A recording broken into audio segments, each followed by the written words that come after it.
Hi everyone, today we're going to talk about the 3 biggest mistakes that beginner photographers make. So let's get right into it.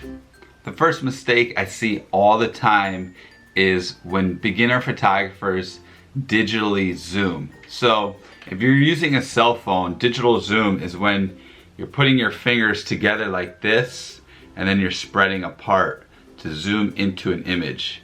Whenever you do that, you're digitally zooming. So you never want to go like this on your cell phone.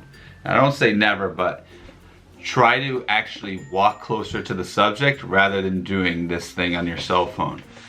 What happens is, as you go like that and it gets closer, you're actually cropping into the image and you're degrading the image. You're making it worse than it really was. You're taking a big file and then you're making it much smaller, so it's not gonna, the resolution, the quality is not gonna be as good. Now, on some cell phones and on most cameras, especially DSLR cameras, there's a thing called optical zoom, and that's just when you just take your normal lens and you zoom in, zoom out.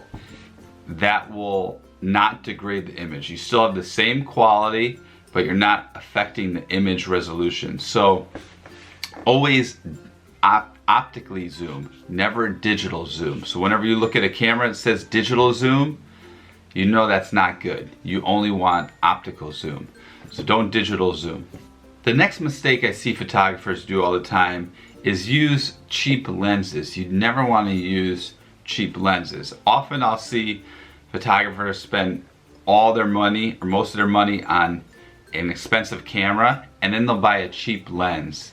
And you actually want to do the opposite. You want to try to buy the cheapest camera or the least expensive camera that you can buy and then buy the more expensive lens. So an expensive lens or good glass will last you a long time because it's essentially, the technology doesn't change that fast. It changes much slower. So that a lens will last you a long time, whereas a camera will become obsolete very quickly. Now, a good lens, you may be saying, okay, what's good glass? What's a good lens, right? It doesn't matter about size. That's one misconception. So this lens right here is a Nikon 50mm 1.4 lens, and it's really, really small, right?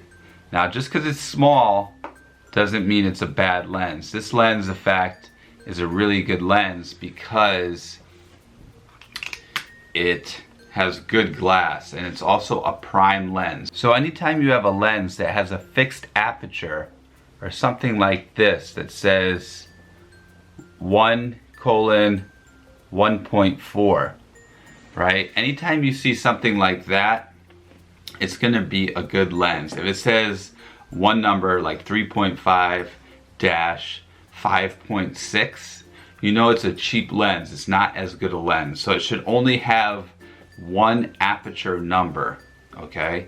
Another way to know that you have a good lens is it only has a fixed focal length. So this one only shoots at 50mm. You can't zoom in or zoom out. Now you may say, hey, that's a limitation. I can't zoom in or zoom out with this lens. However, you're gonna get much better and sharper image quality. This is something I see all the time. You see the flash on top of the camera, mounted right onto the camera. This is the worst possible place you could put a flash. Now, so many people do it, so you probably think, oh, how can that be so bad? Well, actually learning off-camera flash is the best thing. So whenever you have a flash right on the camera, it's gonna be the least flattering image quality in terms of lighting.